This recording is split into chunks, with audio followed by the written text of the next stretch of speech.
নমস্কাৰ অসমীয়া নৱবৰ্ষৰ আন্তৰিক উলগ আৰু মোৰ আখল চেনেলটিলৈ আপোনালোকক স্বাগতম জনাইছোঁ। আজি মই এটা কলৰ কেক বনাবলৈ লৈছোঁ। আশা কৰোঁ ভাল পাব। বলকচোন ৰেচিপিটোলৈ আগবাঢ়ো।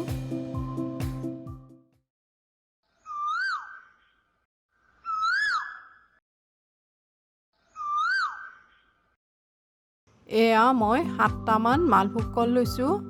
6-7টামান ল'লেই হ'ল আৰু যিকোনো কলেই ল'ব পাৰি। আৰু মই কলখিনি মিক্সিত দি ল'লোঁ। হাতেৰে পিটিকি ল'লেও কথা নাই। এইখিনি আধা কাপ গুড় মিহিকৈ কুটি লোৱা। এতিয়া মই দুইটা বস্তু ভালদৰে মিক্স কৰি ল'ম।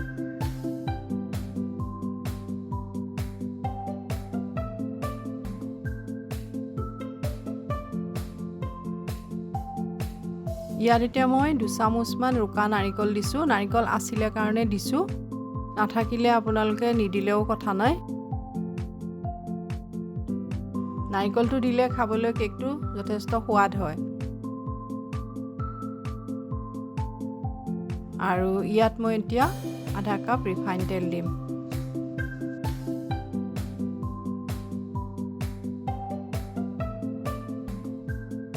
তেলখিনি ভালদৰে মিক্স হ'ব লাগিব। সেইকাৰণে মই অলপ অলপকৈ দিছোঁ তেলখিনি।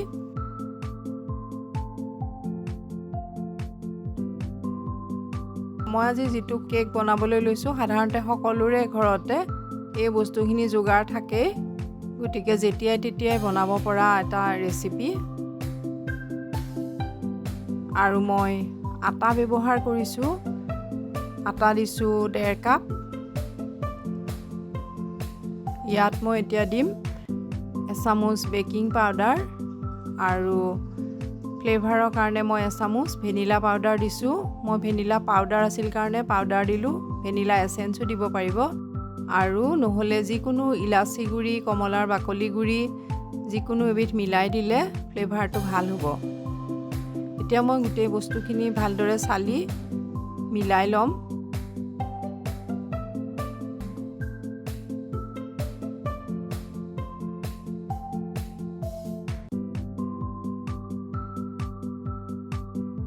কল কেতিয়াবা বেছিকৈ আনিলে সেইদৰে চাহৰ লগত খোৱা কেক বনাই থ'ব পাৰে।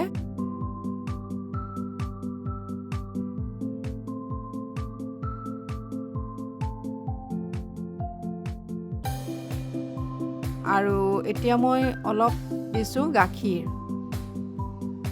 অলপমান পনীয়া হ'ব লাগিব সেইকাৰণে, নহ'লে কেকটো টান হ'লে খাবলৈ বেয়া হ'ব। এইখিনিয়ে দিছোঁ মই গাখীৰ। এনেকুৱা হ'ব লাগিব। খুব বেছি ডাঠ হ'ব নালাগে আৰু বেছি পনীয়াও হ'ব নালাগে। আৰু এইখিনি দিলোঁ মই আখৰোট। যিকোনো ড্ৰাই ফ্ৰুটছ অলপ মিলাই দিলে ভাল লাগিব।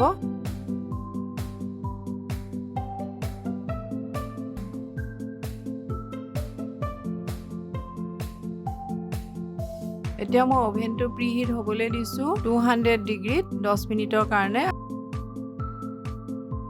আৰু মই বেকিং টিনটো এয়া বাটাৰ পেপাৰ পাৰি ল'লোঁ আৰু মই এতিয়া কেকৰ মিক্সাৰটো ইয়াত দি দিম।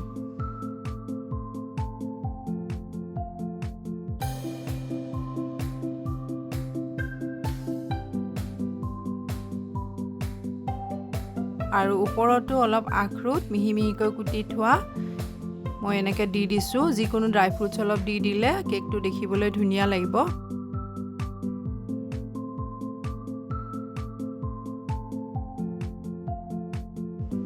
আৰু অলপ টেপ টেপ কৰি দিলোঁ। আৰু এতিয়া মই বেক হ'বলৈ দিম।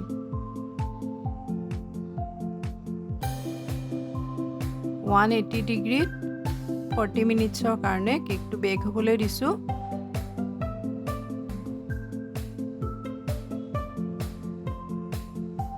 কেকটো হৈ গ'ল আৰু ঠাণ্ডা হোৱাৰ পাছত মই এইটো উলিয়াই আনিছোঁ।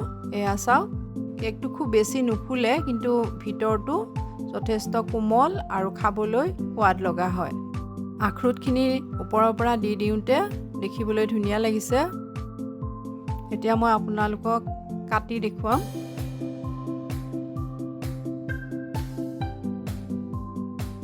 কল সাধাৰণতে ঘৰত বেছিকৈ আনিলে নষ্ট হৈ যোৱাৰ আগতে এইদৰে এটা কেক বনাই থ'লে এটা চাহৰ লগত খোৱা সুন্দৰ ৰেচিপি ৰেডি হৈ যায় আৰু সকলোৱে খাব পৰা এটি বস্তু, কাৰণ আটা আৰু গুড় দিছোঁ, ময়দা আৰু চেনি ব্যৱহাৰ কৰা নাই মই।